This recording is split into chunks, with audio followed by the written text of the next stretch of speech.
Hey guys, thought I'd jump on here after watching the news. Governor Stein, who's the governor of North Carolina, my governor, has gone ahead on the last day that he can do it, vetoed his first three bills since taking office at the beginning of the year.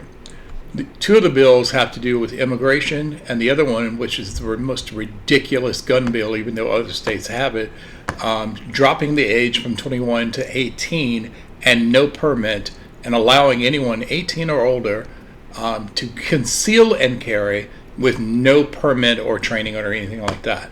Yes, I've done a couple of videos about how ridiculous that is, and the GOP in the North Carolina General Assembly, do you know what their thing is about this? Allowing people to protect their stuff. So, here we go.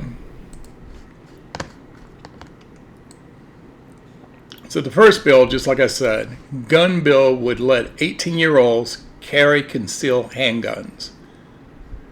In one veto message, Stein said the gun legislature, which would allow eligible people at least 18 years old to carry a concealed handgun, again with no permit, makes North Carolinians less safe and undermines responsible gun ownership.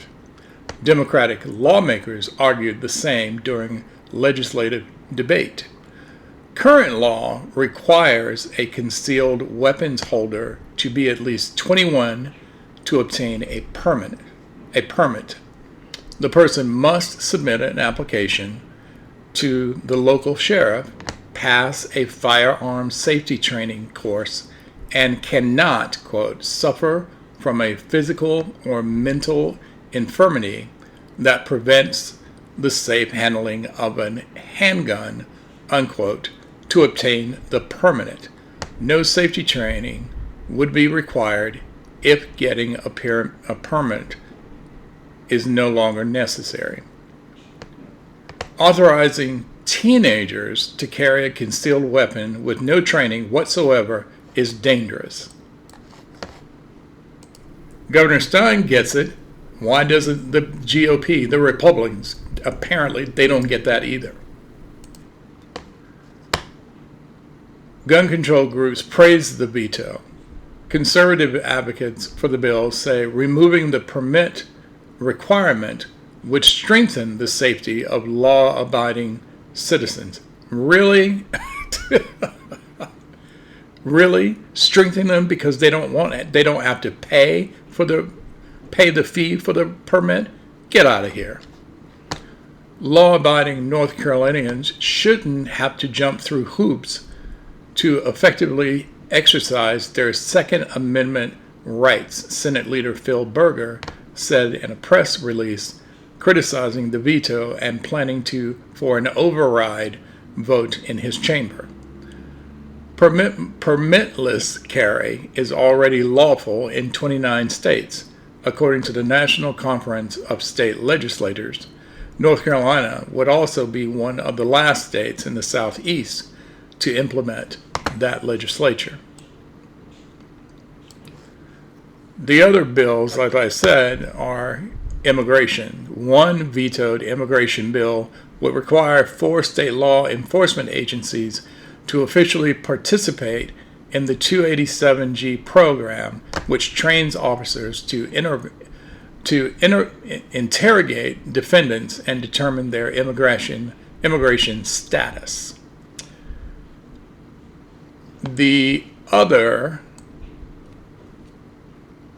let me see, where is the other? Oh yeah, here we go. The other vetoed bill attempts to expand a 2024 law enacted over then Democrat Governor Roy Cooper's veto, because at that time the GOP in the North Carolina Assembly had a super majority, which means anytime that Governor Cooper would veto something, it would automatically be overridden. Under Governor Stein now, there is no super majority.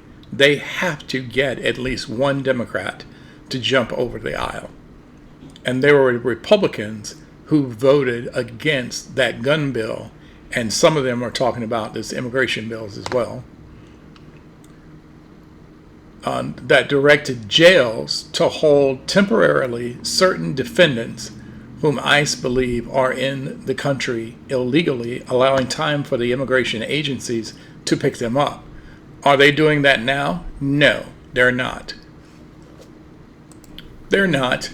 They're going to grocery stores. They're going to the DMVs. They're going to immigration courts.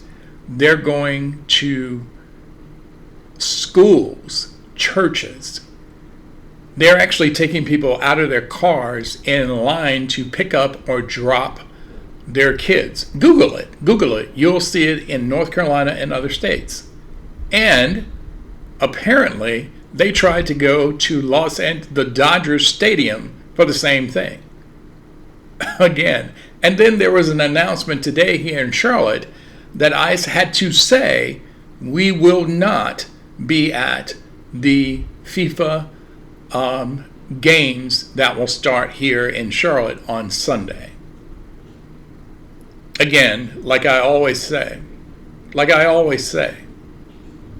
in fact, before I even say it, and also there are multiple YouTube videos about Deputy Chief of Staff Stephen Miller now telling ICE that there should be at least 3,000 arrests per day now. 3,000 arrests per day for deportation. Now, I'm not raising my eyes because that came out of Stephen Miller's mouth. No, because if you knew who Stephen Miller was, you wouldn't even raise your eyebrow either. You wouldn't. But remember, they said that they were going to rope up and deport all people who are murderers, rapists, thieves. They're not doing that.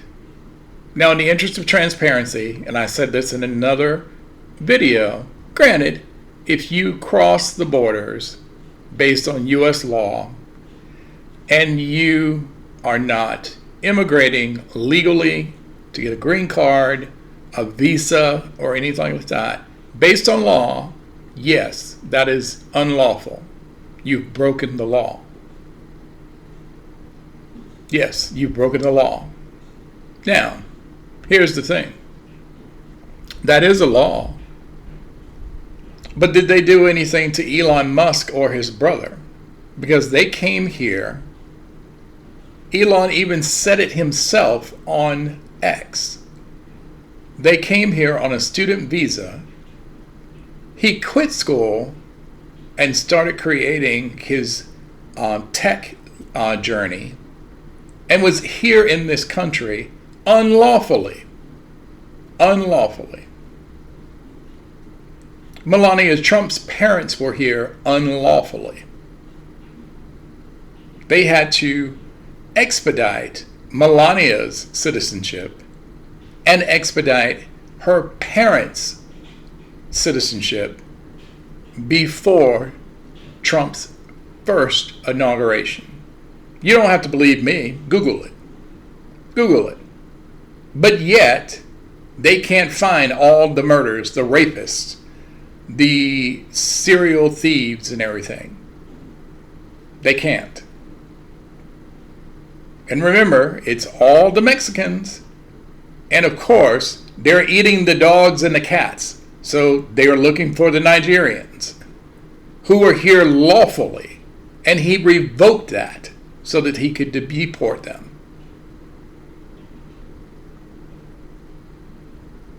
So here's the thing. If you're going to round them up, round up all of them. Round up all of them. In fact, go to California, or actually I think he's in Texas. Go to Texas and round up Elon Musk. You might want to look at Ted Cruz's paperwork because Ted Cruz was born in Canada and he had dual citizenship until he started running for president. I don't think that he is eligible to run for president. I don't. Mario Rubio, he's Cuban. Was he born in this country? I guess I could Google that myself. But ask yourself this, who is a legal American and who is not? Ask yourself that question. And while you're pondering that question, remember, elections have consequences. #elections have consequences. See you on the next video.